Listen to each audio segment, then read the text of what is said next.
BammerTV.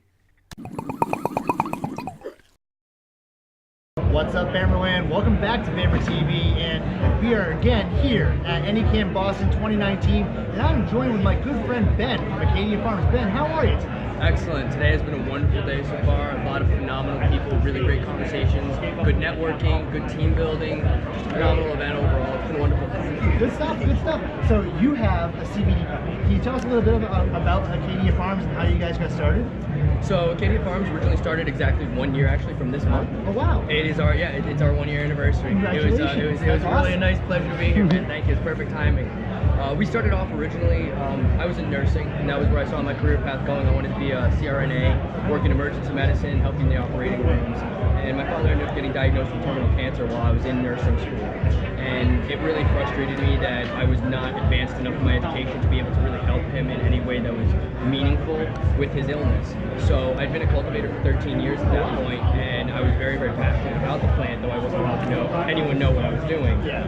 And so Dad and I sort of talked a little bit about it. It got to a point after about 3 years of treatment where he had gotten to an interesting point where he had done so well with his treatment, he didn't even look like he had been sick, even though he had gone through chemotherapy every week. He had started radiation, and they had originally only given him 3.5 months to live. Oh wow! So at this 3-year mark, it was phenomenal news.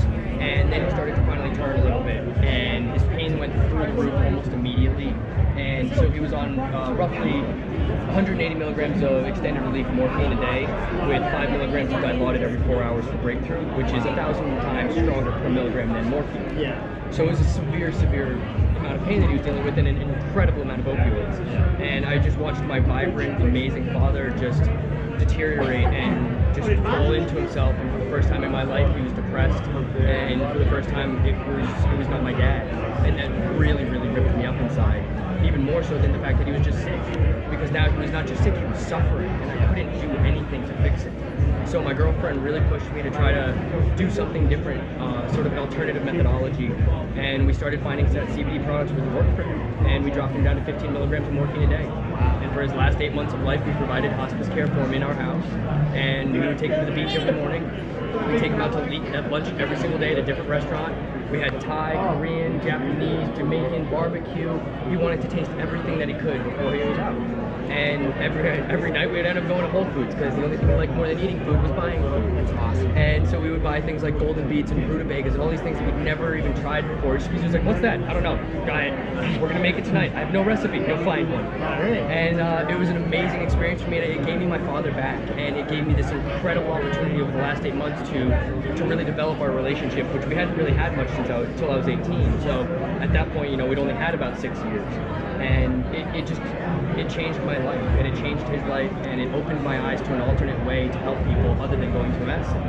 Because I was really frustrated with a lot of things I had seen in medicine. It was so discouraging, and I really wanted to be able to benefit people without having to prescribe pharmaceuticals or something that I know is going to have negative side effects down the road. And I'm just like, well, hopefully it's not you.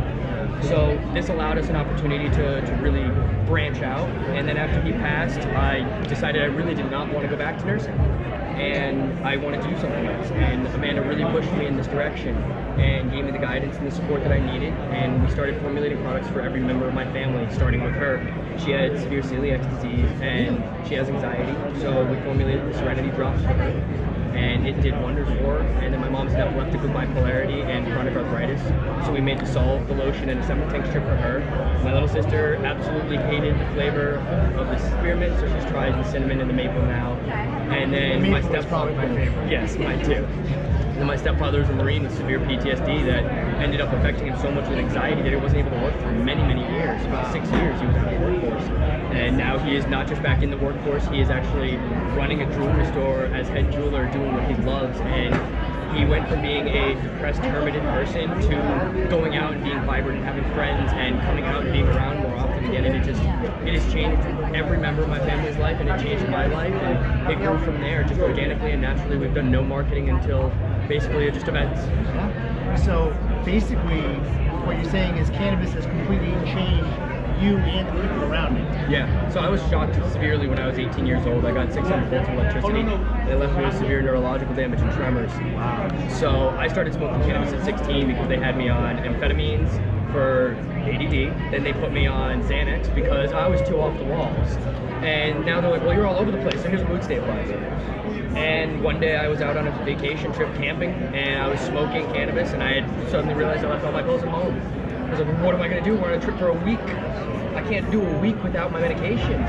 And I smoked cannabis, and everything was fine. And I realized that I did not need all of these pharmaceuticals, which were actually having negative interactions with each other. Wow. Once I started doing actual data research into it, like my beginnings of my interest in nursing school, I realized that it was absolutely the worst cocktail possible. You do not prescribe uppers and downers to somebody because you can cause systemic failure. And that was exactly what they had done to me. So I started utilizing cannabis as a medicine for myself inadvertently when I was about 16 years old, and then really realized that it was actually beneficial medicine when I was about 19, 20. And then when my dad got diagnosed when I was about 25, that was really when it changed. Or sorry, 24. Wow. So you said you've been a cultivator for what, 15 years now? 13 plus, yeah. 13 plus? I started when I was 16. Started when you were 16. That's amazing. Yeah, and cocoa with house and garden, about as synthetic as you can get. Wow. And I have now worked my way across the entire board, and I have settled on living organics and KNF and no-till. Wow. It is by far and away the best form of cultivation that I have ever found. That's it like requires, that's like really organic. Right? And I mean, it never made sense to me because I've been raised on an organic farm. Yeah. I grew up making organic vegetables and produce every year. Why was I treating my cannabis that was indoors like it was some completely different entity that I needed to feed bottled nutrients to? Yeah. And Tad Pussy, actually from Kiss Organics, and Shango Lowe's from Shaping Fire, both wonderful podcasts, really redirected my educational experience and pushed me towards the beneficial side of agriculture through regenerative styles. And after that, I've just gone on to be meeting people like Dr. Lane Ingram, who's an incredible soil microbiologist, Suzanne Wainwright, who's an amazing entomologist, and then I've got a phenomenal mentor in Wendy Crawford, who's just this incredible cultivator, heritage grower out of North California that really embodies the style of cultivation that we want to do, utilizing all living soil, minimal KNF inputs, and really titrating healthy soil life. That's awesome.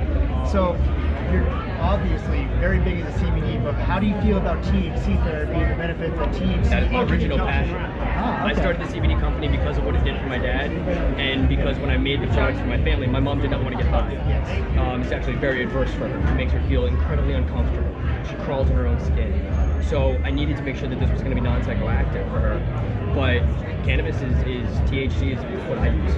It's what I always firmly believe in, and that's why all of our products are full spectrum, so that there is that 0.3% THC. So you get that blood-brain barrier conduit where if you just have CBD isolate, you have to have such massive doses because so little of it actually makes its way through. Yeah, I also read somewhere that you can either do like a 4-to-1 CBD ratio, CBD THC ratio, or you can nano emulsify. So yes, that is taking CBD and putting it through a nanoparticleization method. Basically, you vibrate it at supersonic levels, and you force the actual molecular compounds to break into smaller variations, and that is more readily available. It's about 98% bioavailable, I believe. So for all of your products, which one is your all-time favorite? Can you tell us a little bit about it? The Vermont Maple. Vermont Maple? The Vermont Maple has been a real winner for me since I first started it. I put it on my pancakes every Sunday. Wow. With a little bit of the cinnamon too. Oh, yeah? Oh, it's phenomenal. Sounds great, man. Oh, it's like a little fluffy mountain of calm.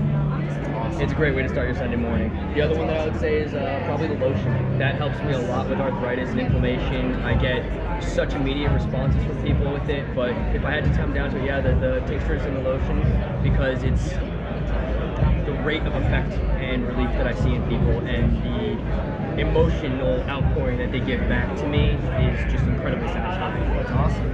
So one last question, Ben. I only ever see you at events like this, and I know you sell your products here. Yes. Do you have another retail spot where we can buy your products? We're in a few small locations as far as wholesale, but our predominant is e-commerce through our website, www.acadiafarmsfamily.com, and you can go right through our portal there. We ship to all 50 states. Nice, very nice.